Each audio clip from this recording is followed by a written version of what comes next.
അങ്ങനെ കൊടുങ്കാട്ടിലെത്തിയില്ലേ നമ്മളിപ്പോ. എല്ലാ മൃഗങ്ങളെയും കണ്ടു കഴിഞ്ഞു. ഇപ്പോ ഒരു കോഫി കൂടെ കിട്ടിയിരുന്നെങ്കിൽ ഈ ഈവനിങ് അങ്ങോട്ട് സന്തോഷിക്കായിരുന്നു. ബന്ദിപ്പൂർ കാട്ടിലൂടെ മൈസൂരിലേക്കുള്ള യാത്രയിലാണ് ഞങ്ങൾ കേട്ടോ. ഇതിനിടയിൽ എവിടെയും നിർത്താൻ പാടില്ല എന്നുള്ളതാണ് ഇവിടുത്തെ ഒരു റൂൾസ്. എന്തായാലും അതൊക്കെ തെറ്റിച്ച് ഞങ്ങൾ ഇടയ്ക്കൊരു സ്ഥലത്ത് നിർത്തിയതായിരുന്നു. അതിനിടയിൽ ഫെമി പറഞ്ഞിട്ടുള്ള ഒരു ആഗ്രഹമാണ് നിങ്ങളിപ്പോ കേട്ടത് കേട്ടോ. ഞാൻ നിനക്ക് ചായ ഉണ്ടാക്കി തരട്ടെ? ശരിക്കും ജീവിതത്തിൽ ചായ ഉണ്ടാക്കാത്ത ആളെ ഇനിയിപ്പോ ചായ ഉണ്ടാക്കാൻ പോകും.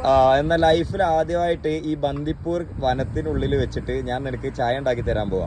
വാ കമോൺ എണീക്ക്. എന്നാ അതൊന്ന് കാണണല്ലോ. ഇത് ശരിക്കും പറഞ്ഞാൽ മടിയന്റെ മഗ് എന്ന് പറഞ്ഞ സംഭവമാണ്. നീയല്ലേ പറഞ്ഞ ചായ ഉണ്ടാക്കാൻ മടിയുള്ള ആളോ ഞാൻ? ഇത് എന്താ ചായപ്പൊടിയാണോ? യെസ്, കുറച്ച് ഹോട്ട് വാട്ടർ കരുതിയിട്ടുണ്ട്. അത് ഭയങ്കര ചൂടുള്ളതല്ലേ? അതെ, നല്ല ചൂടാണ്. ഇങ്ങനെ ഒഴിക്കുന്നു കണ്ടോ. കുറച്ച് ഹണി നമ്മൾ ഇതിലേക്ക് ഇങ്ങനെ ഒഴിക്കുന്നു. ഇത് നമ്മൾ ഇങ്ങനെ ക്ലോസ് ചെയ്യണം. ക്ലോസ് ചെയ്യാതെയും പറ്റും.